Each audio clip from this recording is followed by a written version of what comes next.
Hello, all. We're hanging out with the one and only Mark Sleboda. That's all.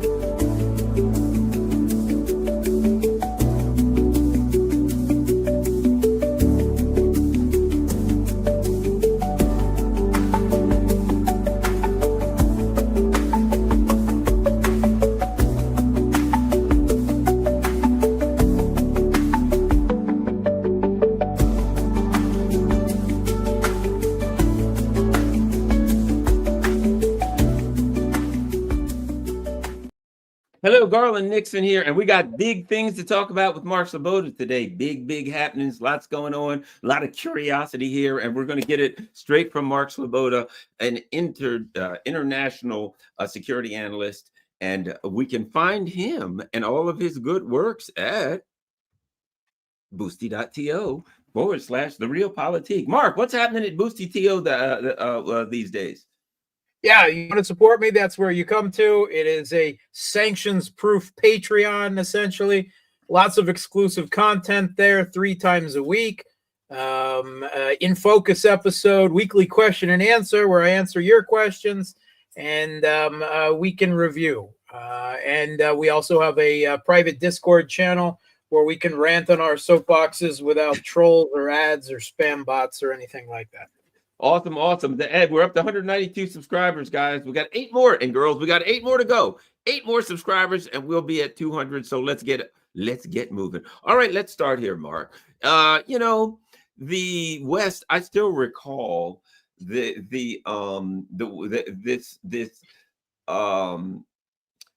brigade that was being trained by NATO, and the initials of the brigade. I forget, the Storm Shadow Brigade or something. And I'm like, wait a minute, the initials are SS. And they were interviewing a guy whose code name was Adolf. And I thought, oh, why don't they just come out and, goose step around a little bit and become clear with it? And I'm sure you recall that. But they're up to no good again, Mark, because let me find it. There's a wonderful group of people who are fighting for peace and democracy. And it's called the RDK, I believe. And there's an articles everywhere. We won't stop until Putin falls, says the Russians fight against them. And there we've got a guy right there who goes by the name of White, a former group member. Interesting code name, but at any rate, your thoughts on old our boy White and the RDK. Yeah, the Russia Volunteer Corps. It's amazing. Because the Western media has before, right, admitted that these are just straight up flaming, unquestionable neo-Nazis, right? These are literal Russian neo-Nazis of the most unabashed and an unrepentant, not even hiding its sort, hence nicknames like Adolf and White.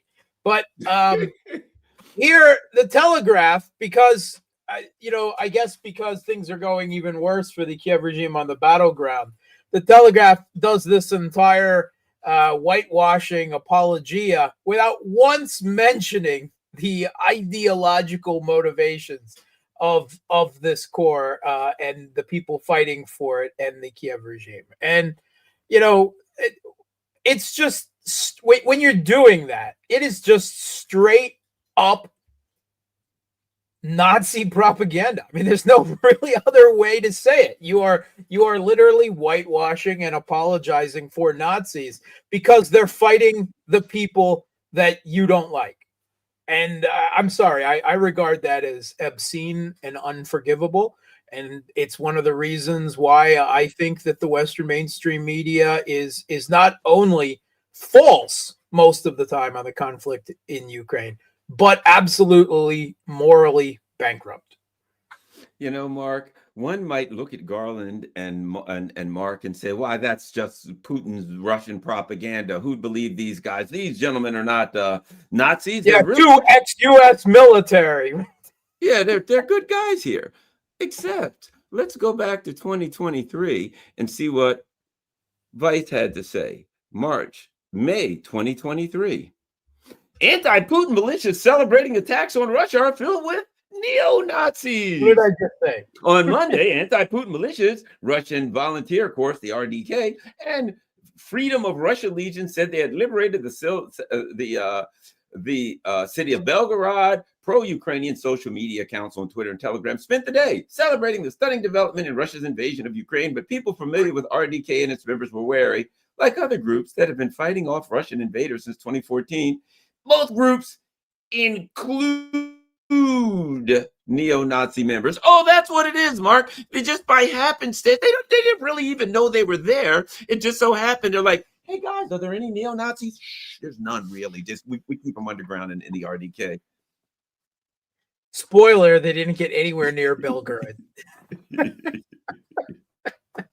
They were goose stepping all over the place, but they didn't goose step their way into Belgorod, did they? It really is amazing how, I mean, between 2014 and 2022, there were literally hundreds of Western mainstream media articles that addressed the neo-Nazi problem of the Kiev regime's battalions, and then their militaries, the security services, the Russians that fight for them, the foreigners that fight for them. You know, the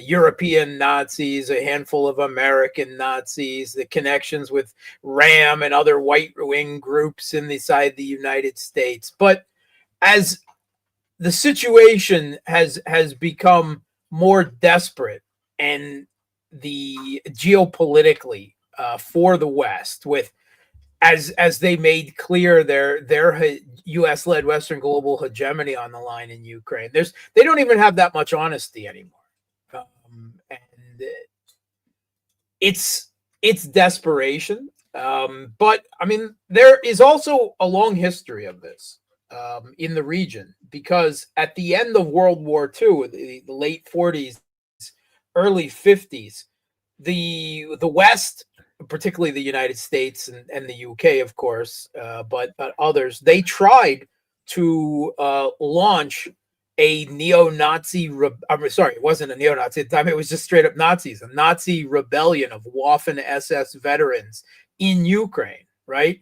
It was called Operation Red Sox. It's a part of history that's left out of U.S. history books. Politico actually did a fairly good write-up of it, talking about, oh, they may be Nazis, but there are Nazis, right? I mean, that's the logic. And this is just, it's like history is repeating itself. You know, all of this has happened before, and all of this will happen again.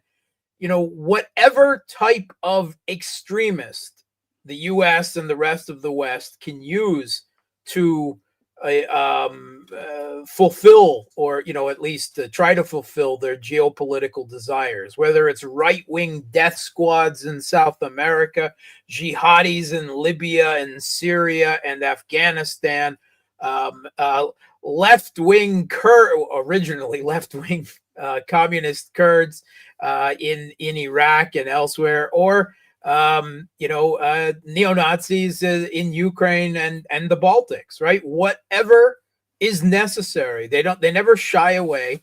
They never, of course, admit it, you know, that they're shopping around for any extremists who would be willing to throw their lives away for their geopolitical interests. But there's never seems to be any shortage of them either.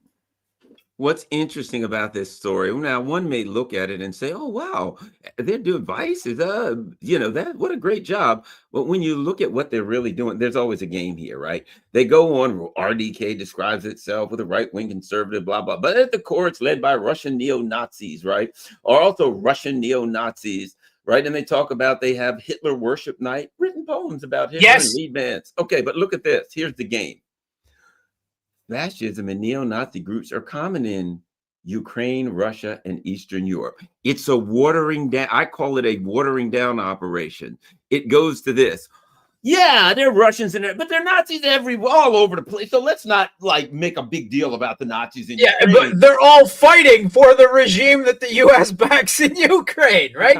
Whether they're Russian neo-Nazis or Ukrainian neo-Nazis or European Nazis, they're all fighting for the same side. I wonder why that is. It must be because they're liberal Democrats, right? I mean, that's They kind of leave that part out. I read through it and I'm like, oh, that's the game. Not they're common in Ukraine and Russia and Eastern Europe in general. They're everywhere. Who cares about them? Azov, Smazov. So let's not make a big deal. The old watering down game. And as you said, okay, let's say they're all over the place, but why are they all fighting on the same side? All the neo-Nazis, there's neo-Nazis everywhere, except they're all fighting for the Ukraine, with the Ukraine regime let me ask you this, as Dmitry Peskov recently said, we are de facto at war with NATO. Your thoughts on that? Yeah. So actually, when they talk Hitler worship night, that's not an exaggeration.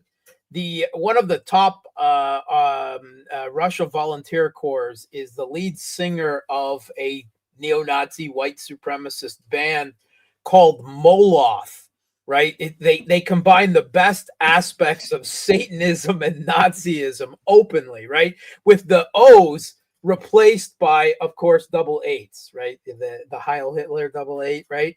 And they literally worship Hitler as a god. They have shrines to him, right? And these are the people that the Telegraph is supporting, right? With their whitewashing apologia, because again, there are Nazis. They're fighting the Russians. So who cares? That's the moral justification that they use. Yeah, that is, hey, they may be ISIS in Syria, but now they're our ISIS. There are our ISIS and Al Qaeda, because Jelani was the leader of both ISIS and Hayat Tahrir al-Sham, Al Qaeda in Syria at one point. It's interesting that this was put out by Peskov this week. You could say it as a positional escalation it has been mentioned before that there's a de facto proxy war, but to come out and say it like this. And it also occurred, it must be said, where in a week where Russia attending the Zapad or West military exercises that were held this year in Belarus, very large military exercises, he wore a military uniform, which he does extremely infrequently. And there's a lot of Russian military analysts that combine that with big long-range airstrikes, particularly on the Kiev regime's railroad system over the week, and essentially a sign that Russia is ready to escalate to or at least, if not jump up to another stage, then at least jump up a notch or two, right? But that seems to be kind of the theme of the last week in a lot of the little detail news that has come out of the Russian side of the conflict. Let me ask you this, your thoughts. If it's something you don't want to comment on, that's fine. You're in Moscow. Your thoughts on the whole Charlie Kirk thing?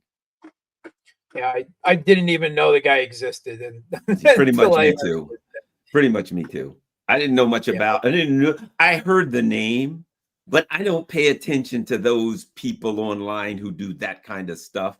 Only thing I thought of Charlie Kirk was, I was like, oh, he's got some big organization that's funded by rich people. My immediate reaction was a tool of the ruling elite, but I didn't even know he was that.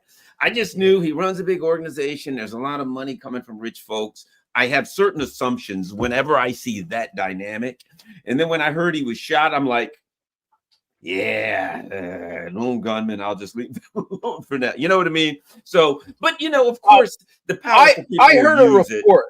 Yeah. I heard a report that the guy who killed him, Tyler Robinson, that his uncle fought for Azov in Ukraine. And that is where he learned to shoot, which is an interesting detail. I'm not sure that there's any larger connection there. But boy, that keeps popping up a lot, including in the attempted assassination of Fitzo. There was an Azov connection in one of the attempted assassinations of Trump. And by the way, In case you didn't know, with the Ryan Ruth, the trial is going on right now.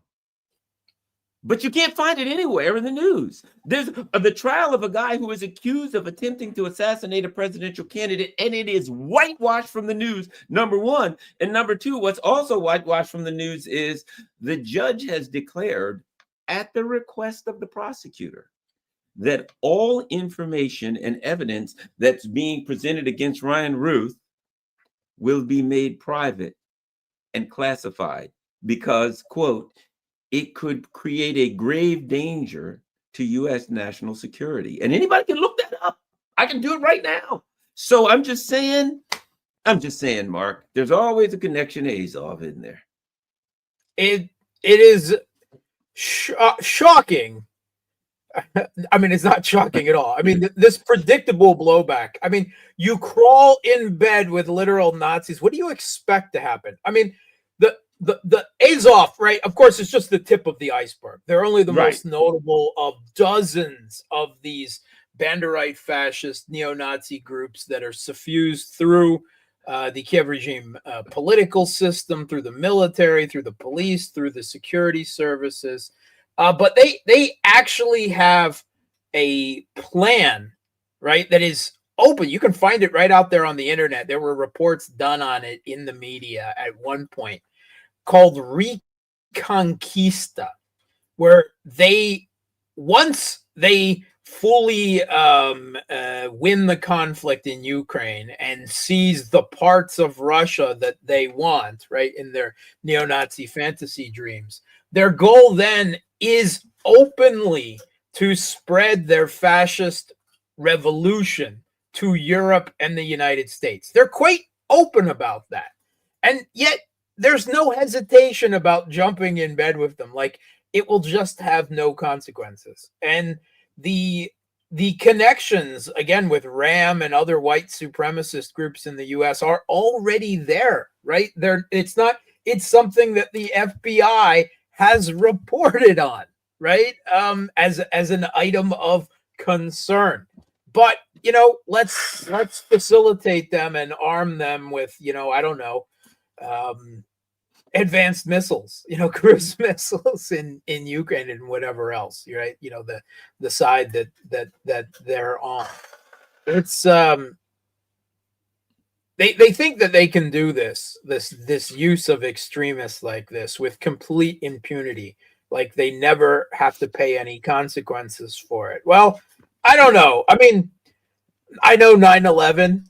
There's a lot of shall we say, interesting theories about what may or may not have happened there, but it doesn't seem like it's a secret that the U.S. was funding Mujahideen in Afghanistan against the Soviet Union, and then one of them that they declared a peace warrior then came back and was involved in terrorist acts in the United States. But I guess in the big scale of things, the evil, security minded people, right? The deep state, the blob. If the blowback of using extremists kills a few innocent people, well, then that just helps them securitize their own states. So they don't even necessarily regard it as a bad thing, that's shocking. Well, in the same way, the whole Charlie Kirk thing, they're using that to say, oh, we've got to crack down on people who are supporting whoever. We've got to crack down on that. You know what I mean? Everything that happens is a reason to crack down on some group. So eventually, if you crack down on this group, then this group, and then eventually all groups are cracked down on, and you're going to be the one that's cracked down on. For anybody who wants to hear more about blowback, I did a speech at the United Nations Security Council a couple years ago. Watch that speech. That's what I talked about. I told them, one of these days, guys, these assholes are going to come home and they're going to be pissed at you, and they're going to say they didn't support us enough. They didn't support us long enough. They didn't give us enough weapons, and they're going to be heavily armed, and they're going to be flooding out with the refugees, and they're going to break all hell loose in Europe. And, the devil demands his due. You make a deal with the devil, sooner or later, he's going to come for his payment. And that devil is... I am going to shed a crocodile tear on that day. How about that? All right. there's another interesting article, and I find this humorous. That they say Zelensky has lost his touch with reality, and I'm thinking he had you can't was it Earth, Wind, and Fire song? You can't lose what you never had. Touch with reality. The guy's friggin' wasted on coke. He's like Scarface with his in a whole pile of cocaine, shoving it up his nose. Now, I'm sorry, reality, if that had ever been an option, you would have never seen a Jewish guy throw himself in bed with neo-Nazis. Mark Sleboda. Yeah. So this, it isn't actually new, which is kind of amazing. I guess it's already 2 years ago that pro-Kiev regime Western journalist Simon Schuster in Time had comments, right, in an article about Zelensky from people within his own administration who said he was delusional, that he was an emperor with no clothes, and you couldn't tell him the truth of what's going on. 2 years later, and tens of billions of dollars of U.S. and European taxpayer money and arms shoved into him, and they're still admitting that he's lost his grip on reality. It's been a quite some time. Of course, in this article, the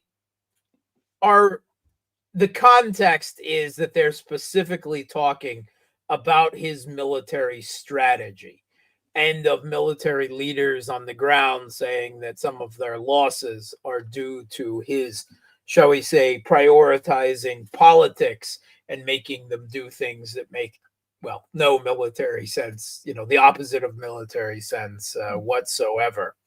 But it is reaching a point where he just fired 2 more top generals this week due to, the inability to control the situation in Russian advances in the Zaporozhye and Dnipropetrovsk regions. He also has signed off on the conscription of men over the age of 60. just in case you thought your retirement age.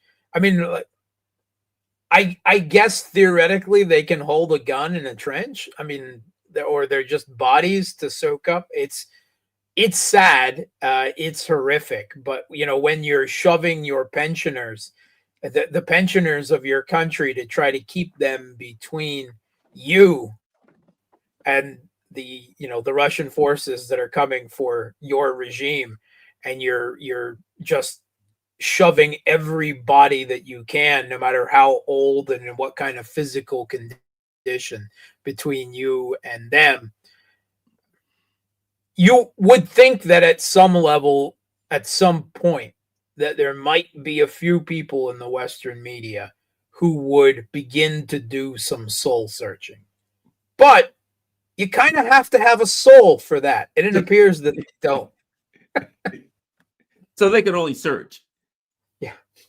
Here's it. I'm just going to throw this out for those who haven't seen this. Here is, where is it? An interesting story. I'm just going to leave it alone. I just want to show people this story that's going to be interesting. I've been following this, and other people will follow it. Macron to attempt to prove in U.S. court his wife is a woman. A word stood out there to me. I'm thinking, you know what? If like some woman I had dated 40 years ago, and they said, hey, remember so-and-so that you dated back in the day? And I said, yeah, she's going to court. What for? To attempt to prove she's a woman. I would say, did you say attempt?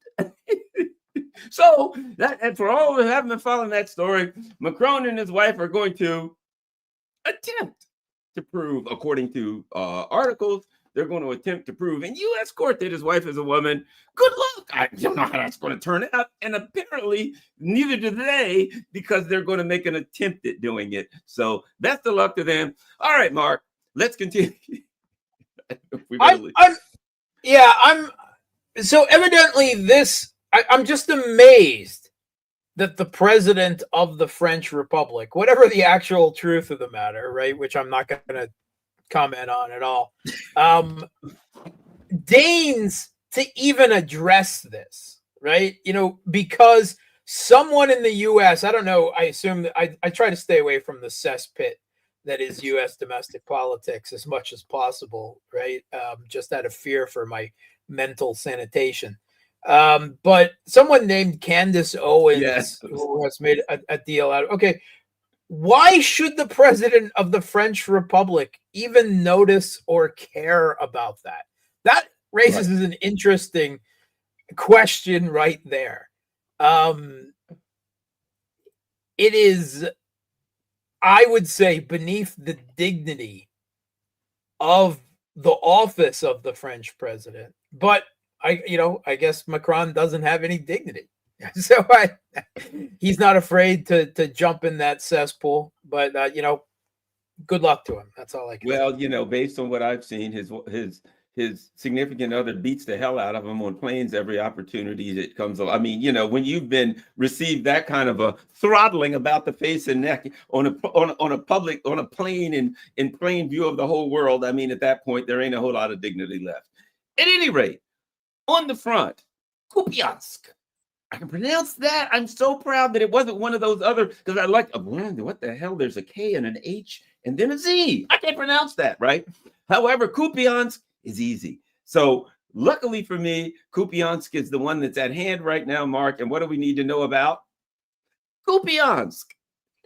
Okay, so Kupyansk is a important city in a chain of cities in southern Kharkov region that Russia had to withdraw from. They had taken early in the conflict with essentially no fight and had to withdraw from in the autumn of 2022 because, well, Russia believed there was going to be a diplomatic settlement, and the Kiev regime mobilized, started conscripting large numbers of people, and Russia didn't. And then they found that they were lied to, and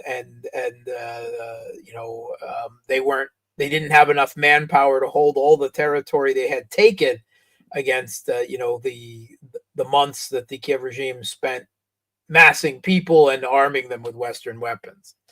But there's a series of settlements up here. It's Kupyansk, Liman, and Izium.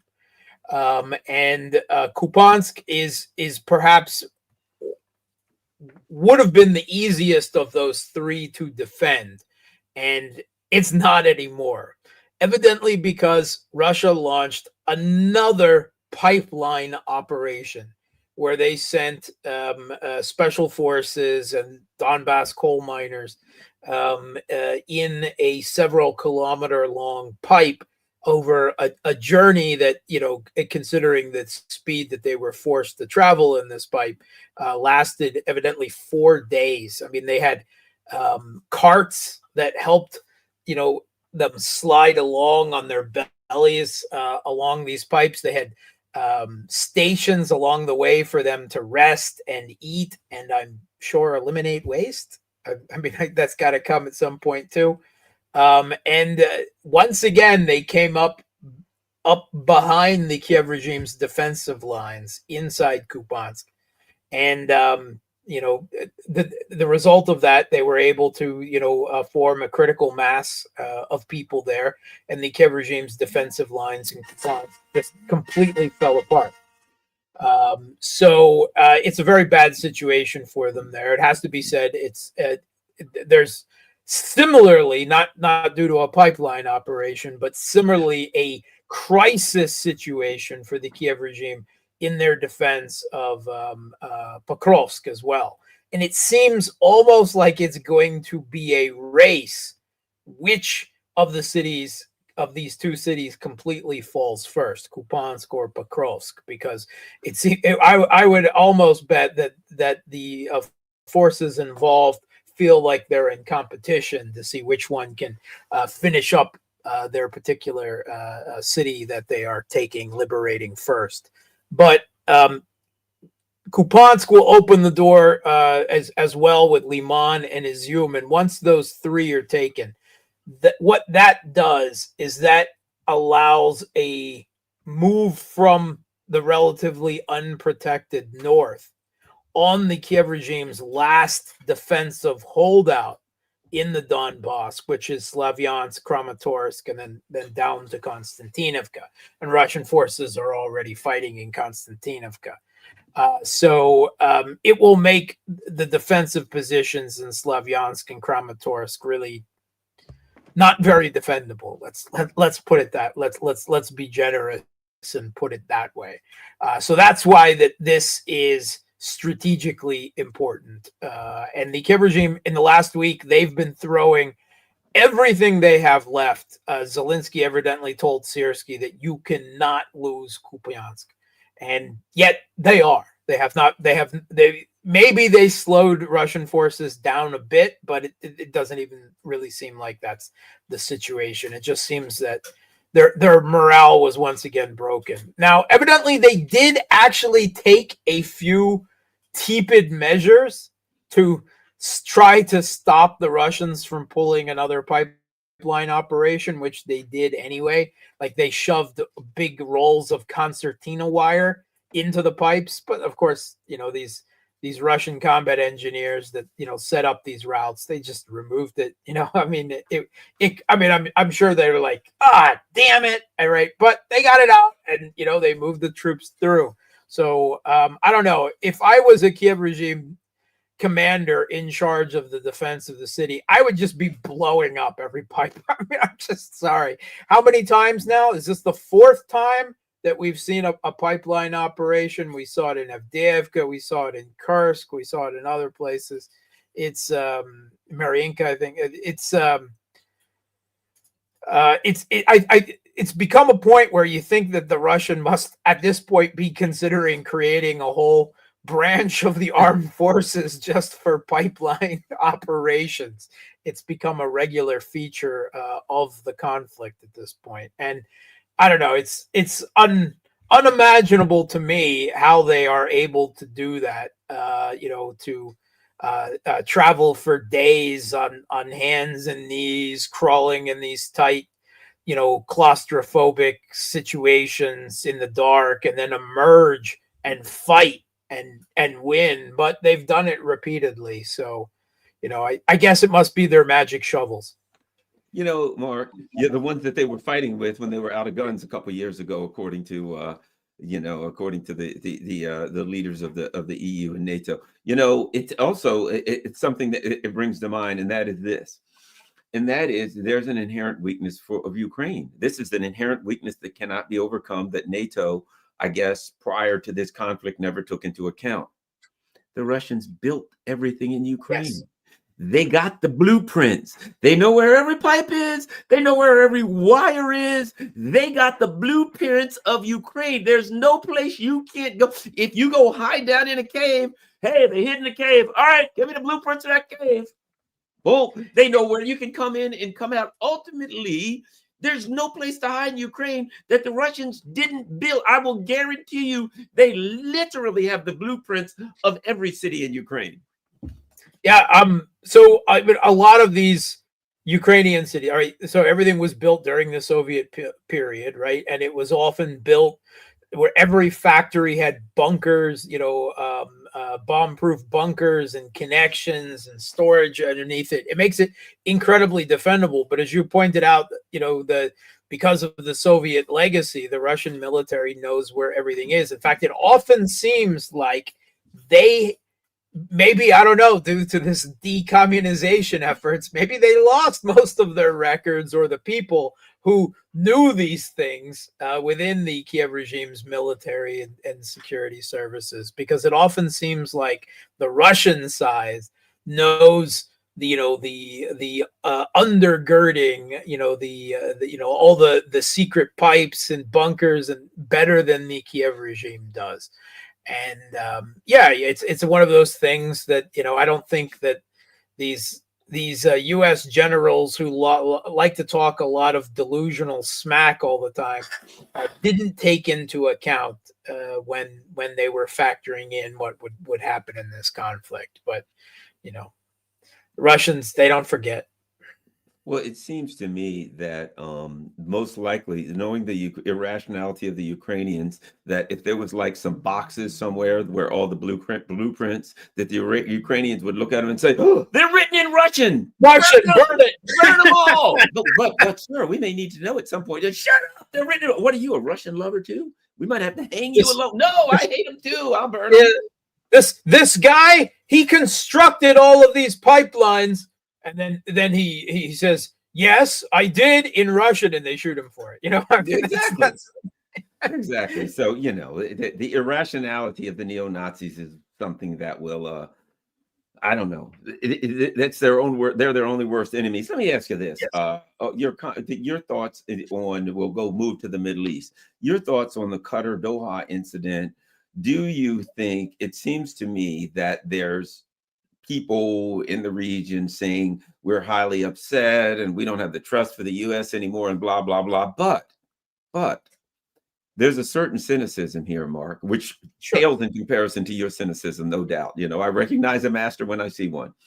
But there's a certain cynicism that says, they're all puppets. They already knew who they were dealing with. And now they're going to pretend like they didn't know who they were dealing with.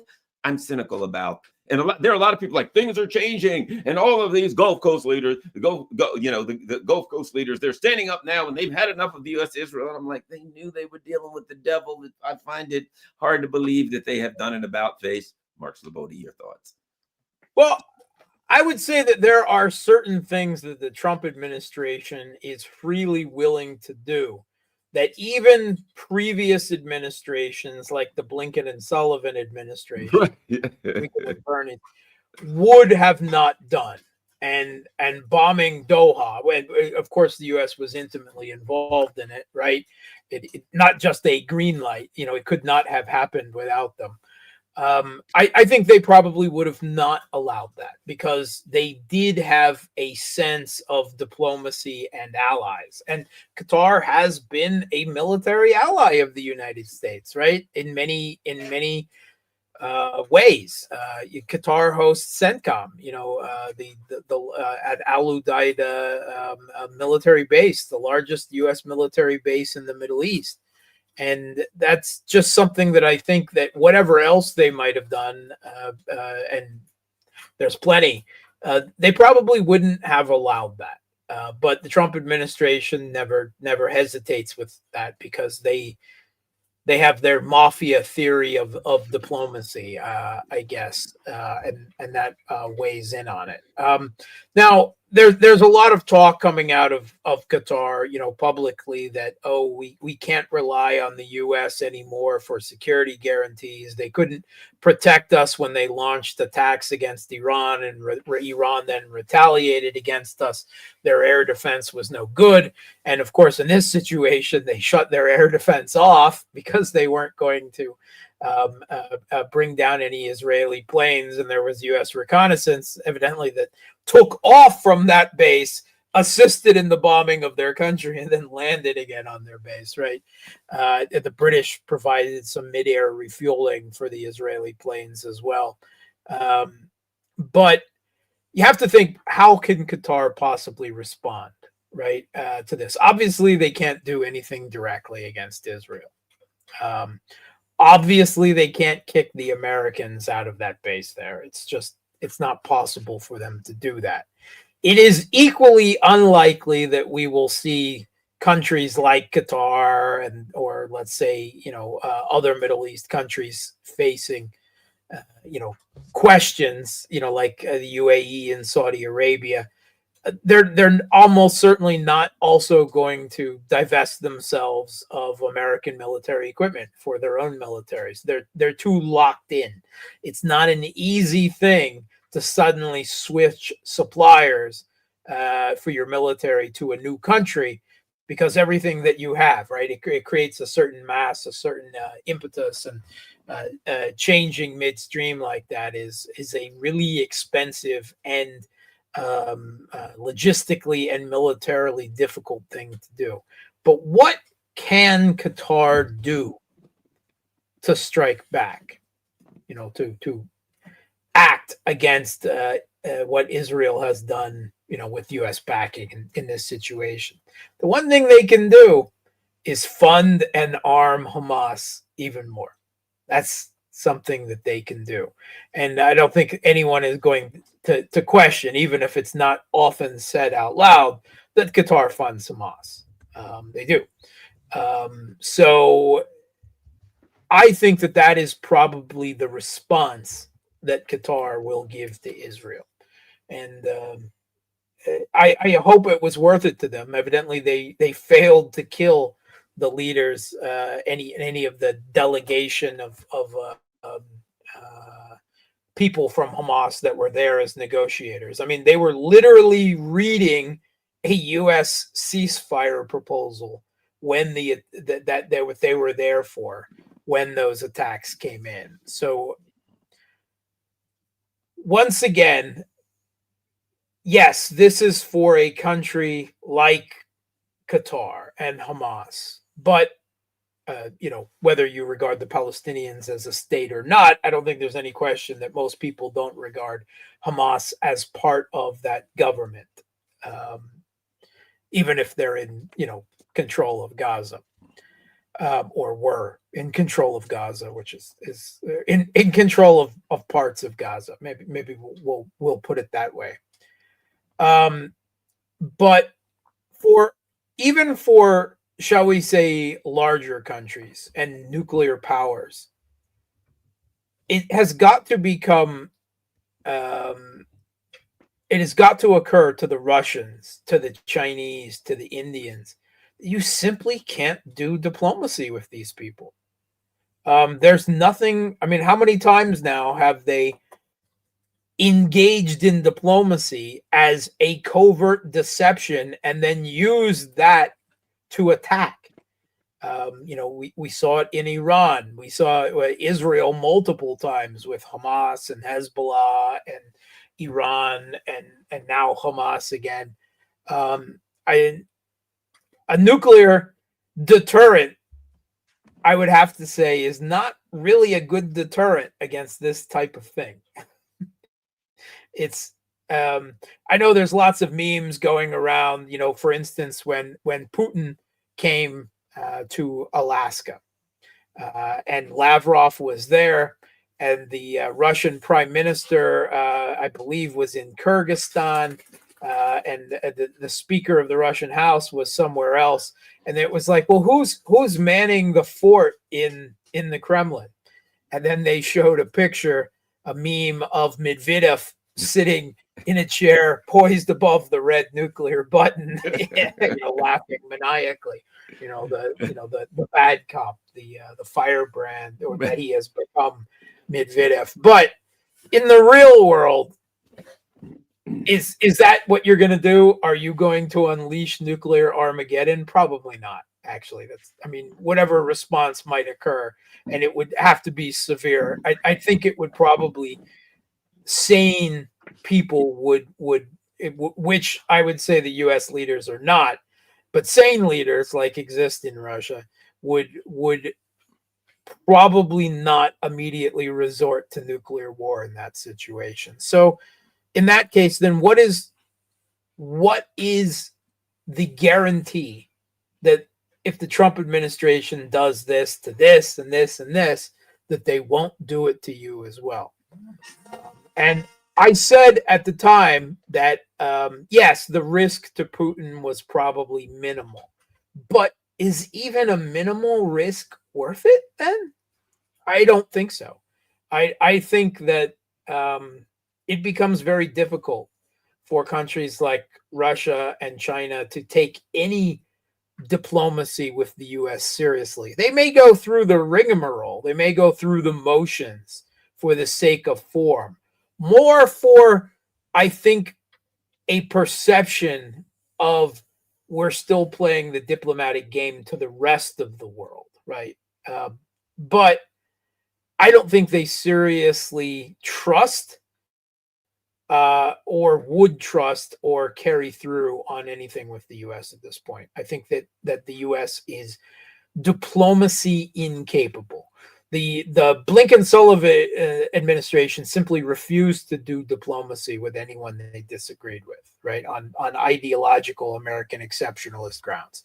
The Trump administration does diplomacy and then uses that as an opportunity for their leg breakers to attack you.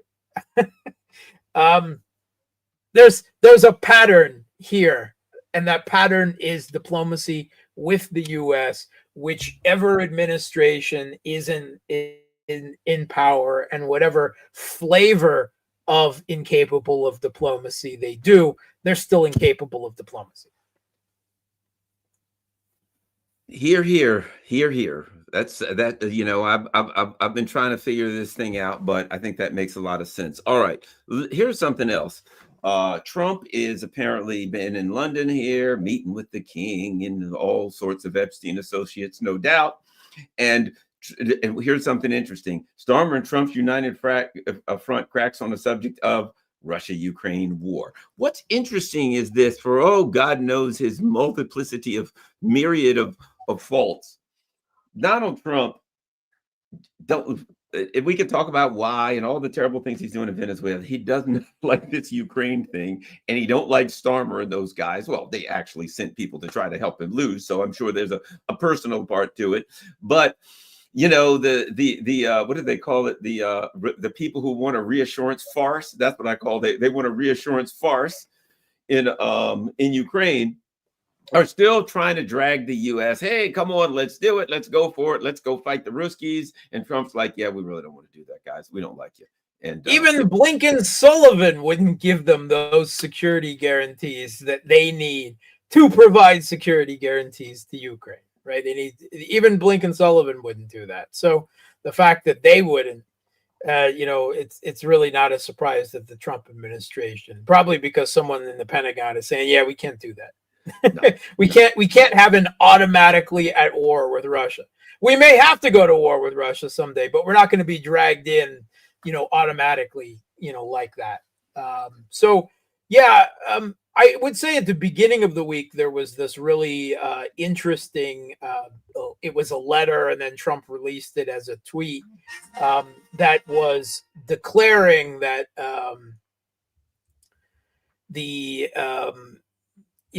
there's so much pressure on him from people in Congress, from people within his own administration, from the Europeans, to put these bone-crushing sanction tariffs on countries that continue to do energy trade with Russia, primarily China and India.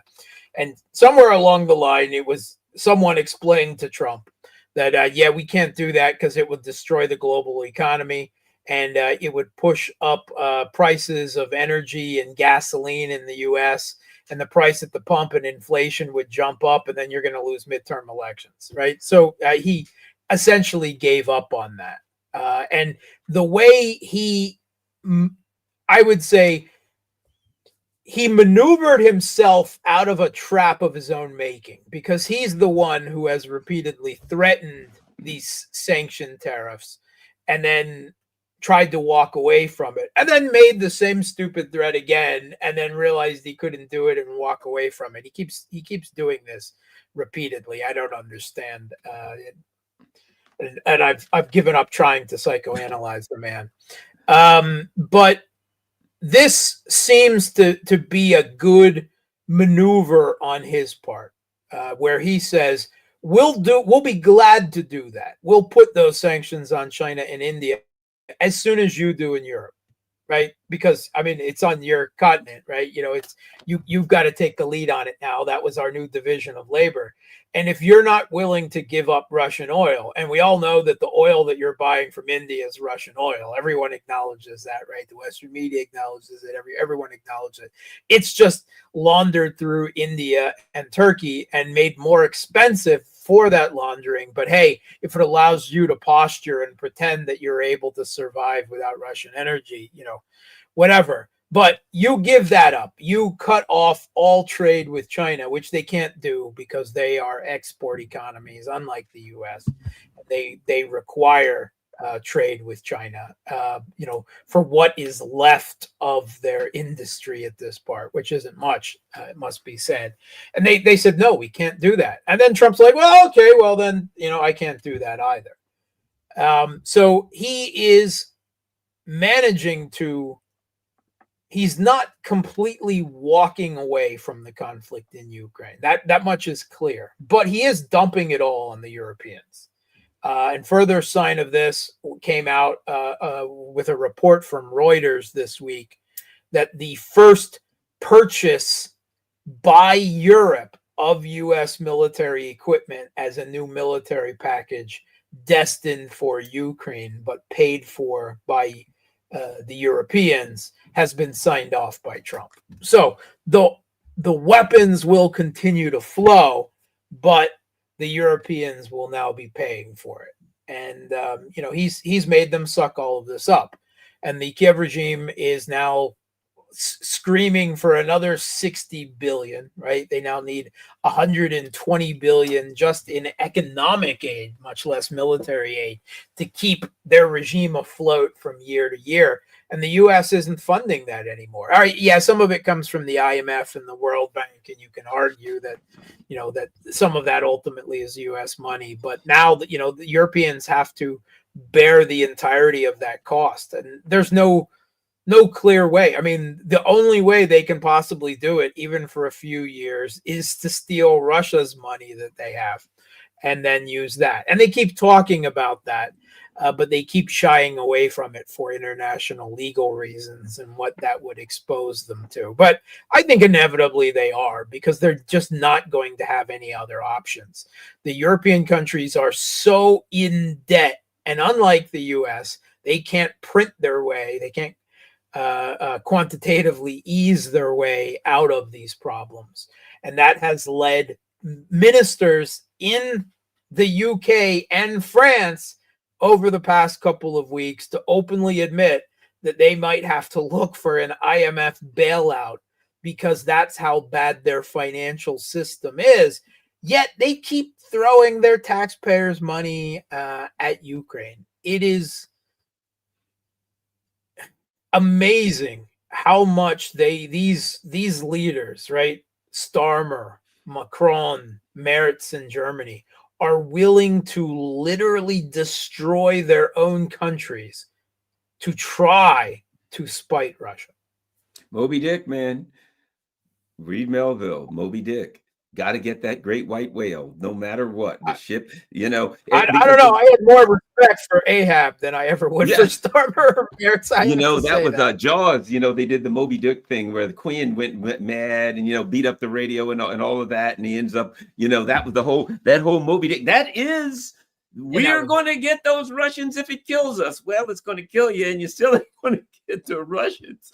But at any rate, thanks a lot, Mark. Certainly appreciate that. And, I hope everybody watching has learned a lot. I certainly have, and I really appreciate it. Before we go, I'm sure, want to know where you can find all of Mark Sleboda's good works. And I'm going to point you in that direction. It's boosty.to/therealpolitik. There you go. You got all the stuff going on. Mark, what do we have before we go? For those who might have jumped in early, tell them a little bit about your Boosty page. Yeah, it's a sanctions-proof Patreon, right? I'm in Russia, so I'm under sanctions. And if you want to support me, that's the way to do it. Lots of exclusive content, hours of exclusive content just for subscribers every week. In focus video, weekly Q&A for you to ask me questions, and a week in review. And then we've got a private Discord channel. You can get private interviews with me. You name the works. It's you want to see more of me, you want to interact with me, that's the place to do it. All right, we're up to 192 subscribers, so we need 8 more. 8 more subscribers will get us to 200. I'm sure this one single show right here is going to bring in 8 subscribers and get us over 200. Thanks a lot, everybody. Certainly appreciate you taking time out of your busy day to hang out with us. Mark Sleboda, likewise, and I look forward to seeing you in Moscow. I'll look forward to that as well. All right, everybody, have a great day. We're out. Oh, perhaps before I should end the stream.